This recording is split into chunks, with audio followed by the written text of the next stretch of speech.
Yo guys, what's up? So today I'm going to be unboxing a Roku SE. My dad picked this up at Walmart for a really good deal. These were on sale for like 20 bucks. And for y'all who don't know what Roku is, it's a device where it's pretty much a streaming device, just like a Fire TV or anything. But these are, the plug-in SE sticks. These only have high definition.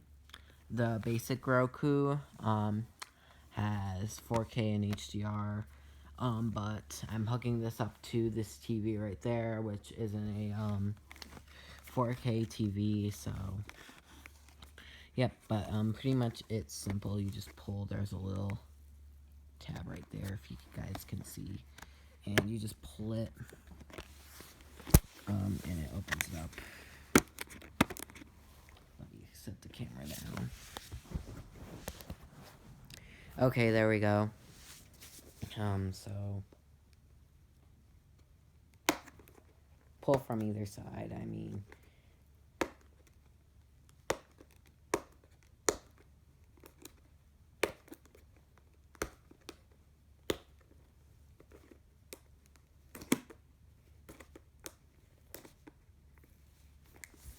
Okay, we got it. There we go, we got the first tab open, and there's just a pull tab right there. There we go. So let me pick this one back up. So all you have to do now is just pull this thing out. We're first greeted by a HDMI cable, it looks like. HDMI to HDMI. I've never gotten these in Roku boxes before, so this is pretty cool.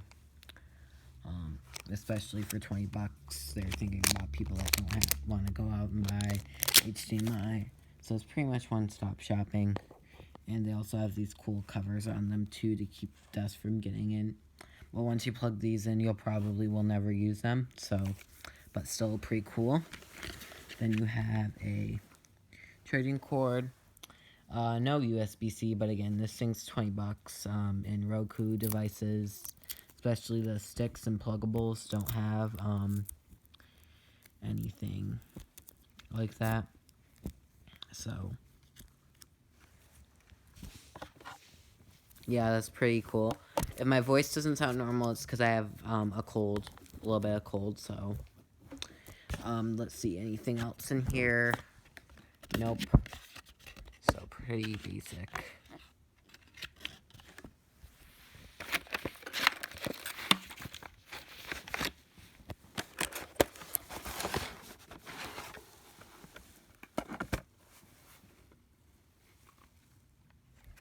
Then you have the Roku SE itself with a little peel tab. I'll peel that away once in a second. You have your reset button. I don't think you'll usually need that.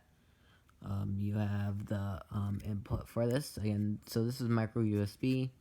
And then you have your HDMI, just most of the basics that would be on any Roku stick. Roku mount tabs. They're good for like mounting it wherever, pretty much. Then you have your Duracell batteries. These go in the remote. It'd be nice if Roku put the batteries in the remote to make it pretty easy for people, so it's just you take it out of the box and go.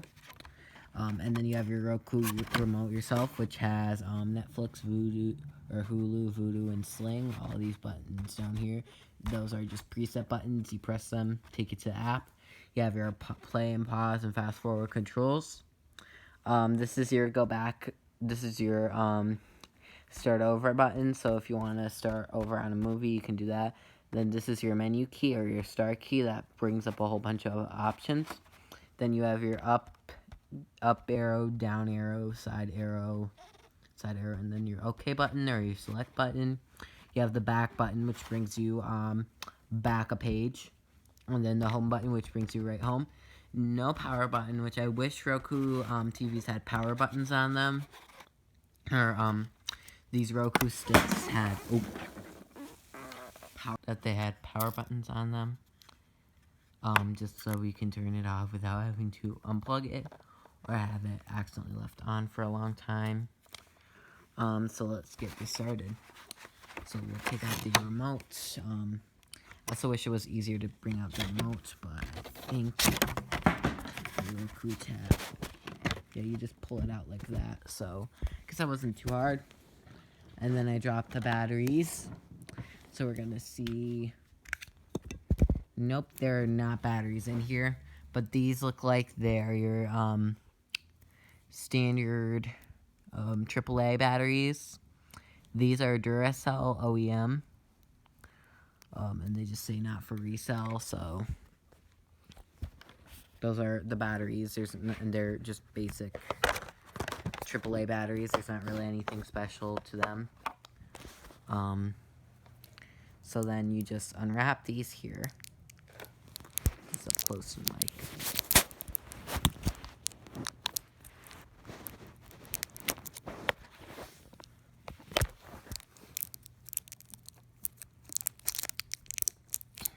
Package is trolling me. Finally got it. So you just like any other remote or device that runs on batteries, you line these up. So you'll see there's a plus and a minus. Plus is usually the end that has a little button sticking out. Minus is usually the end that is flat. Just put it in. So it's better to do it the other way around. But like that. And then same thing, plus, minus. So there you see this be the same way. And like that. And then you have your button. Just put the thing back on these. Then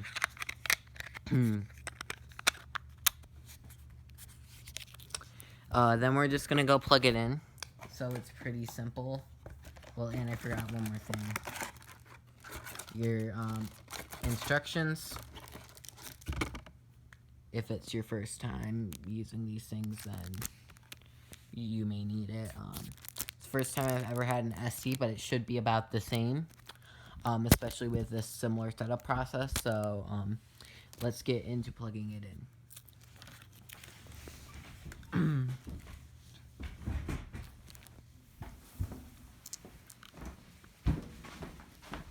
So as you guys can see, I have a cable box plugged in. I'm going to go ahead and disconnect the Chromecast quickly actually first, and then I'll get to the setup process. So peace. Okay guys, so now that we have this thing set up, pretty much what you're going to want to do is you're going to go behind here. Let me try to scoot in carefully. You'll see there's a port right there. This is HDMI. You just take your cable. As you guys can see, this cable here. Take these off. They're pretty easy to take off, but take off both ends of the plastic pieces. Just slip them there. I'll put the Roku down. And what you're going to want to do is just come behind here and plug this in. You can see I have the other box plugged in too. But you're just going to want to come in and plug this in. And then the Roku SE can get plugged in. So you just plug it in there. Pretty easy, you just line it up. So as you guys see, I have the cable here. Now, there's no brick that is included in pretty much any Roku stick that you buy, so you are going to have to buy a separate adapter. But for me, just plug it into where it says USB if you're plugging it into a TV. Make sure you line it up correctly, and you'll see it looks like that. Then you're just going to want to take this thing here. Plug it in, make sure it's facing up, so the flat part is facing up. Plug it in. I have to set the camera down for this. Yeah, this is a better view, I think. Plug it in, and there you go. Now, there is no power, so you won't see any lights, but once you turn your TV on, the power will start going through. So as you guys can see, you just press the normal power button that you would on any device. Give it a second, and the thing should be powering on. That is just as spectacular, just as amazing. Now you're just gonna wanna... And to tell you the truth, at first I was worried that we only had one opportunity. Now you're just gonna wanna go into your and now inputs. Back at it, I think that was perfect. So let's see. Before I get copyrighted, and HDMI 2. And give it a second, but it should be powering up soon. Yep, there's a light on it. Let me peel. I'll peel away this foam while I'm at it too. So this is the satisfying part. But you'll see there's a blinking light. And we're greeted by a sign that says "Let's get started." So as you guys can see, it says "Let's get started." Now you're just going to select, take them out, press the OK button, whatever language you are. For me, it's going to be English. So, looking for wireless networks. So you're going to want to select your network. It looks like it doesn't show mine.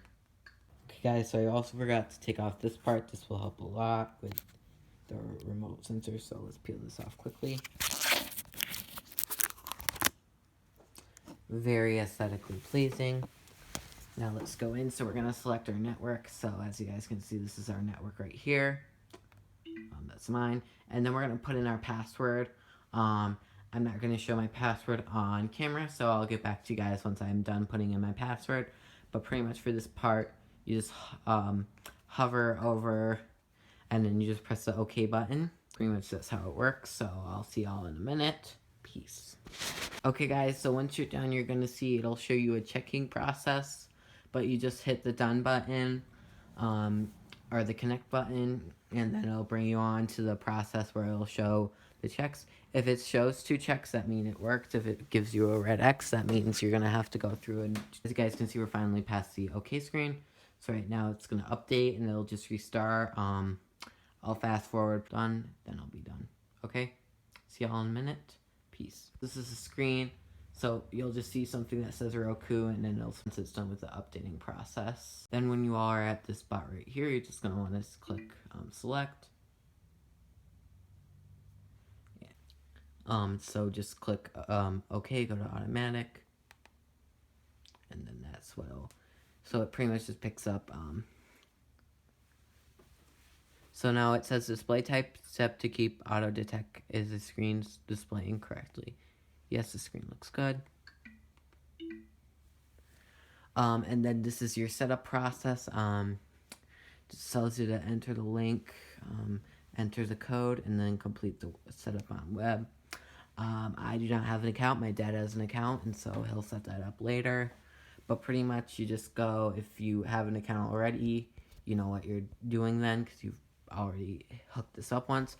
But if you don't have an account, it's easy to create an account.